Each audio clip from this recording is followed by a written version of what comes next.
Did you know that there is a patron saint of beer? Yes, his name is Saint Arnold of Soissons. That is the best you're gonna get out of my French today. But yes, and actually, he was from Belgium.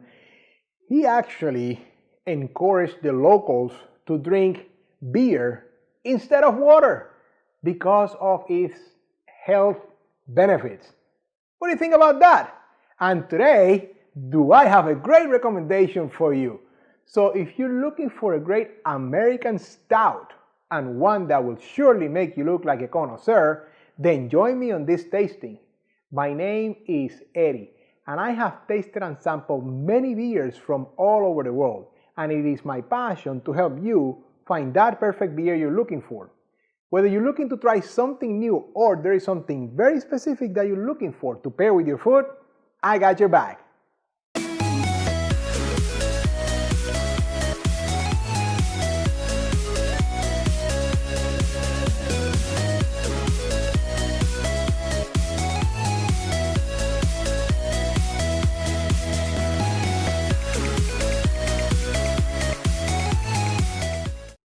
Welcome back, beer lovers. Thank you for spending the next few minutes with me. As I said in the intro, my name is Eddie, and on this channel, I taste and review all kinds of beers and give you my most honest opinion about them, as well as some ideas to pair them with your food, just like the one you're about to watch. So if you're new here, consider subscribing and hitting that bell icon down there so you're notified every time I release a new beer review video. And if you like the video, give me that thumbs up. Let me know you like it. Now today I have really a classic of the style, which is an American stout. And this is from our friends in Colorado, from Left Hand Brewing in Colorado. It is Milk Stout Nitro. Now that's important, Nitro, because this is a new, or newer style of bottling beer where it has a lot of nitrogen still within the beer, ready to be released. So actually there's a very specific way to pour this beer, so make sure you pour it right. And if you need some instructions, even the cap of the bottle tells you, flip your bottle and pour hard. You want to make sure that you have all that action. By the way, when they actually can this beer, and in the cans they put that widget that everybody gets so excited about, because when you open the can it releases the nitrogen in the can, but you don't need that when you have a glass bottle. That's why you don't need the widget here. Now I'm going to use, normally for stout I would use an onic pint, that would probably be, but because of the nitro I'm using my English pub glass here. I have to be careful with how much head this thing is going to build, right? So it is important that you always have the right glass for the beer that you're tasting. So if you want to get your own set of Beer Connoisseur TV glasses, check out the description below, check out the store, and see how you can get your hands in one set. So I just want to be ready for this. So I'm opening it. You can see a little vapor escaping there, and now I'm pouring hard. So, oh my God, I don't know if you can see that, but there's a lot. Oh, look at all that. Yes, you can see it. Look at all that nitrogen there. That's all the action there. And there's still a little bit left here. I was just somewhat afraid that it was going to build big head. But you see all that action there? That all adds to the character of the beer. So where do we always start? Appearance, and more importantly, the 3 C's of appearance, which are color, clarity, and carbonation. Well, as far as color, I think this is black, and it's pretty jet black if you ask me.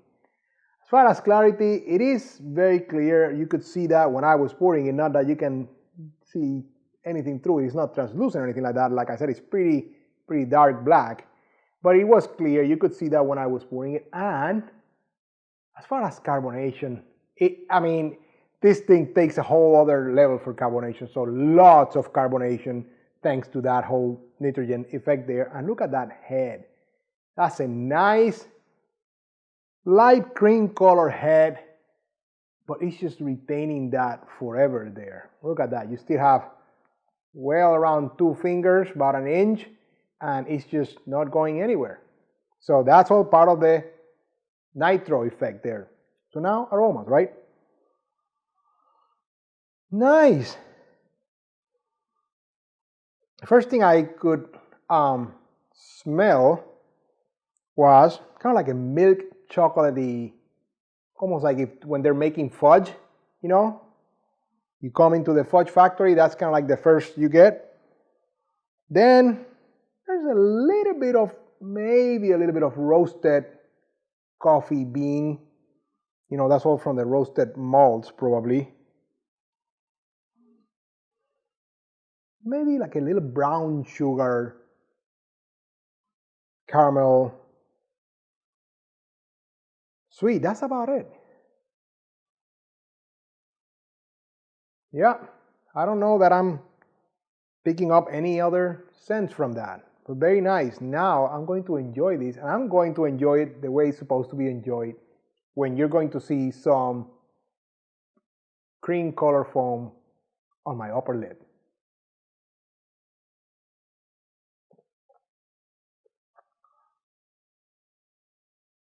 Oh wow. Oh wow, this is insane. The flavor profile is nothing like I would have expected from the aromas. Let me do that again.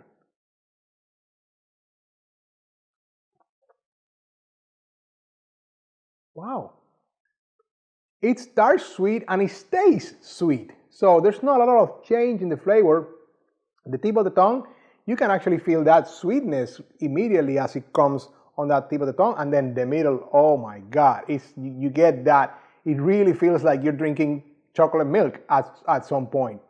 Very, very light, a lot lighter in body as I would have expected from, you know, the fact that it's a milk stout with the nitrogen and everything like that. And I think the nitrogen definitely is helping a lot with that feeling of how light it feels.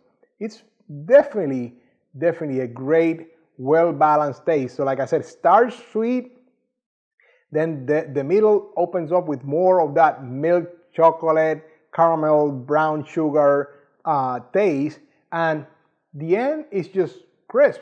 It ends right there, and nothing lingers in the back of the palate, but it's a lot lighter than I expected. That was a surprising factor there. Now, that all becomes important when we go to the next piece, which is the part that you come to me, the part that makes you look like a connoisseur, the food pairings. Now, traditionally stouts, you know, they're great with bold foods, grilled meats, smoked meats, all those, you know, curries, cheeses, things that have a lot of flavor in them.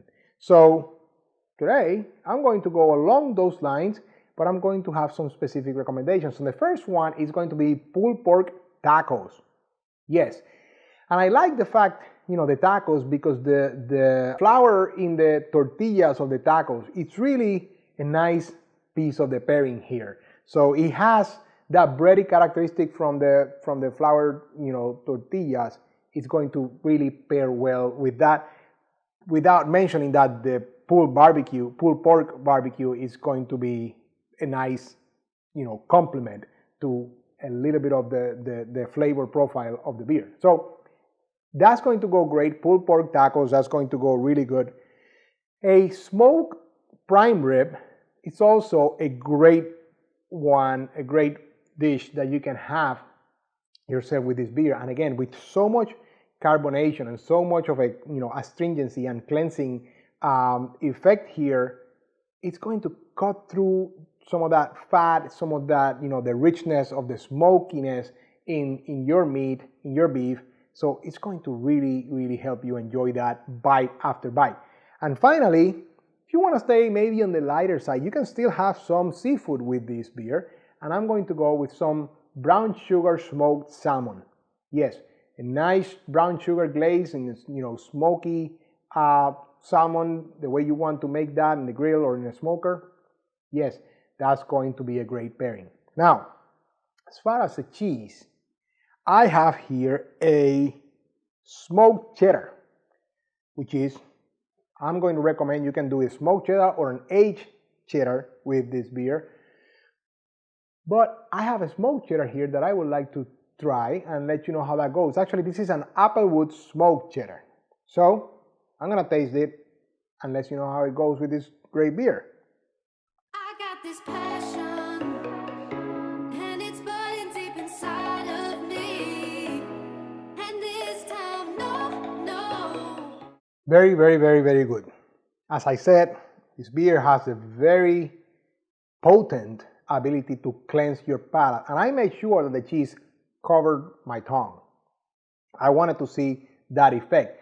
So it's great pairing with, the beer kind of takes a little bit off of the smoky piece of the flavor of the cheese, but with the help of that cheese, the character of the stout kind of opened up a little more. So I was able to feel a little bit of the bitterness of the stout that I did not feel without the cheese. So it definitely adds to the flavor profile to have a nice smoked cheddar to go with that beer. That makes the experience just completely different. Now, you can always trust me to leave you a nice pairing for a dessert with every beer that I review. Today is no exception, and stouts are great dessert beers, right? Actually, this could be my dessert tonight. I don't know. It's so great. But I have a recommendation for a dessert pairing down there.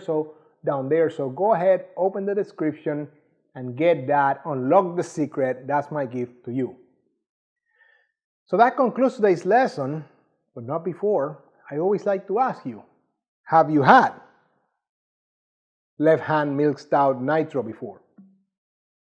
What are your opinions of it? What do you think? Have you paired with anything? Leave me some comments below. I love to hear what you have to say about this great American stout. Now, I hope I have helped you increase your beer knowledge as we all continue on this journey of becoming beer connoisseurs. And I encourage you to be on the lookout over the next few days when I release my next great beer review video. And until then, enjoy!